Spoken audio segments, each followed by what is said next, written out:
स्वामी समर्थ. तुम्हा सगळ्यांचे आपल्या स्वामी सूत्र ब्लॉग या चॅनलवर मनापासून स्वागत. स्वामी, तुमचा सहवास आयुष्यभर असावा, तुमच्यात आणि माझ्यात कधीही दुरावा नसावा. तुमचा सहवास आयुष्यभर असावा, तुमच्यात आणि माझ्यात कधीही दुरावा नसावा. दुःखात तुमचाच आधार असावा आणि तुमच्या चरणांपाशी अखेरचा विसावा असावा. दुःखात तुमचाच आधार असावा आणि तुमच्या चरणांपाशी अखेरचा विसावा असावा. अखेरचा विसावा असावा.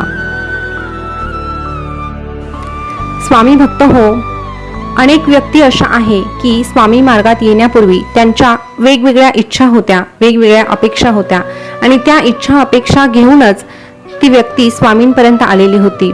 पण जेव्हा ती व्यक्ती स्वामींपाशी आली, स्वामींची होऊन गेली, स्वामींच्या भक्तीत तल्लीन होऊ लागली, तेव्हा त्या व्यक्तीचं एकच स्वप्न आहे की जेव्हा आपण अखेरचा श्वास घेऊ तेव्हा देखील आपण स्वामींच्या चरणांजवळच असायला हवं. आणि नक्कीच स्वामी महाराज आपल्या भक्तांची ही देखील इच्छा पूर्ण करतील अशी माझी खात्री आहे. तुमचीही असेल तर कमेंटमध्ये श्री स्वामी समर्थ लिहायला विसरू नका. बघा, सर्वसाधारण प्रत्येकाच्या इच्छा आकांक्षा त्याच असतात. घर, गाडी, बंगला ह्या सगळ्या काही अपेक्षा प्रत्येकाच्या असतात. स्वामी ते देणारच आहे. पण जर आपण स्वामींकडून एक अपेक्षा अशी ठेवली की स्वामी तुमच्या चरणांपासून आम्हाला कधी दूर लोटू नका, तर बघा आपल्याला सगळं काही मिळणार आहे. सुख आपल्या पायाशी लोळवण घेत येणार आहे. तर असो, आज पुन्हा एकदा तुमच्यासाठी नवीन स्वामी संदेश घेऊन आलेले आहे. आजचा स्वामी संदेश तितकाच मोलाचा ठरणार आहे. फक्त शेवटपर्यंत आवर्जून ऐका. स्वामी महाराज आपल्या भक्तांना सांगतात, जीवन जगत असताना कौतुक आणि टीका या दोन्हींचाही स्वीकार कर. कारण झाडाच्या वाढीसाठी ऊन आणि पाऊस या दोघांचीही गरज असते. अरे, सकाळची सुरुवात दोनच गोष्टींनी करत जा. पहिली गोष्ट म्हणजे काल जे वाईट झालं ते विसरून, आणि दुसरी गोष्ट म्हणजे आज काहीतरी चांगलं करावं असं ठरवून. माणसानं कितीही डोळे झाकले तरीही देवाचे डोळे, तुझ्या स्वामींचे डोळे मात्र सदैव उघडेच असतात. म्हणून असं समजू नकोस की तुला कोणी पाहणार नाही. तू माणसाच्या डोळ्यात धूळ फेकू शकतो, पण तुझ्या या स्वामींच्या कधीच नाही. कर्माचा हिशोब झाल्याशिवाय राहतच नाही.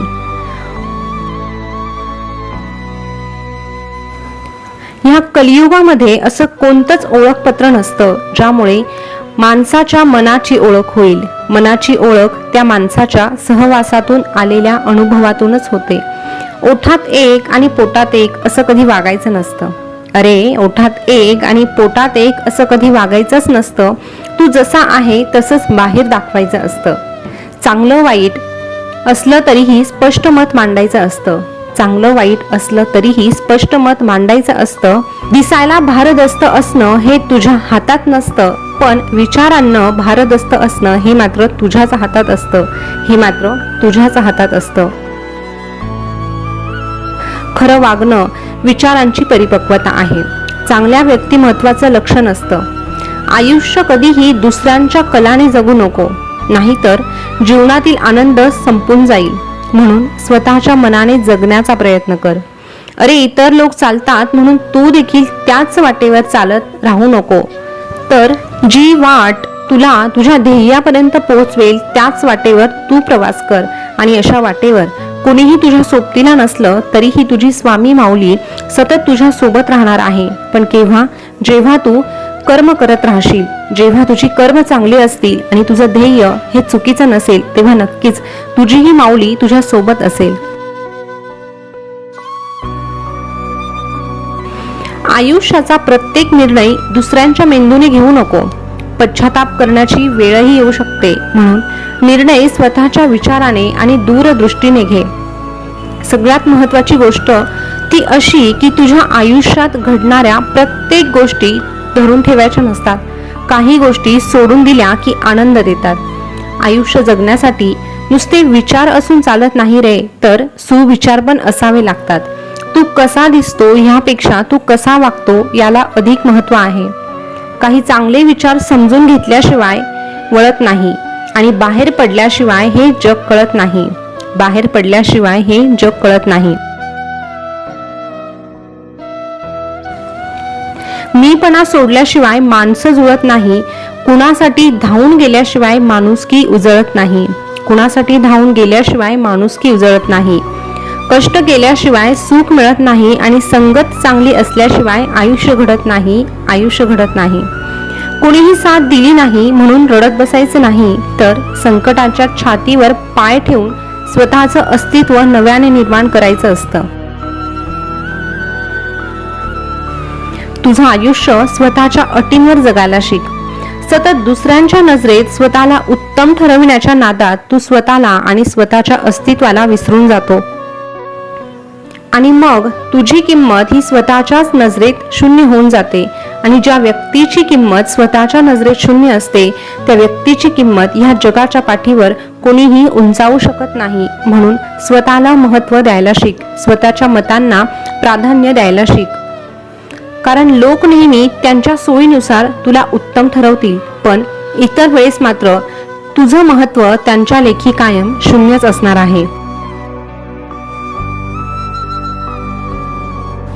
लोभाने जवळ येणाऱ्या लोकांपेक्षा माणुसकीने जवळ येणारे लोक जपून ठेव. आयुष्यात कधीही पश्चात्ताप होणार नाही. अरे, लोक तुझ्याबद्दल वाईट बोलत असतील तर दुःखी होऊ नको आणि चांगलं बोलत असतील तरीही फार आनंदी होऊ नको. कारण आजकाल तुझं झालं कसं, तर लोक तुझ्याबद्दल वाईट बोलले तर तू दुःखी होतो आणि चांगलं बोलले तर तू आनंदी होतो.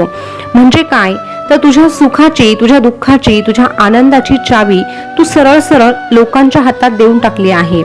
आणि मग हे लोक तुझ्या भावनांचा एखाद्या खेळण्याप्रमाणे वापर करतात आणि त्यांचं स्वतःचं मनोरंजन करून घेतात. म्हणून तुझ्या सुखदुःखाच्या चाव्या इतरांना देण्यापेक्षा स्वतःच्या हातात ठेवून पहा, सदैव समाधानात राहशील. या दुनियेत असा एकही मनुष्य नाही ज्याच्या जीवनात दुःख आणि अडचणी नाहीत.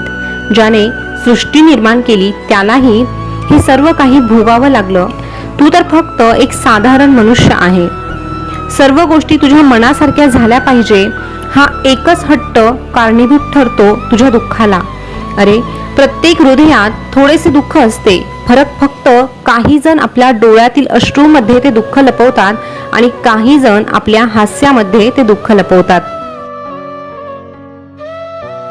म्हणून दुसऱ्यांच्या चेहऱ्यावरचा आनंद पाहून स्वतःला दुःखी आणि कमजोर समजू नकोस. कदाचित आज तुझ्याकडे जो आनंद आहे त्या आनंदाला अनेक जण मुकले देखील असतील.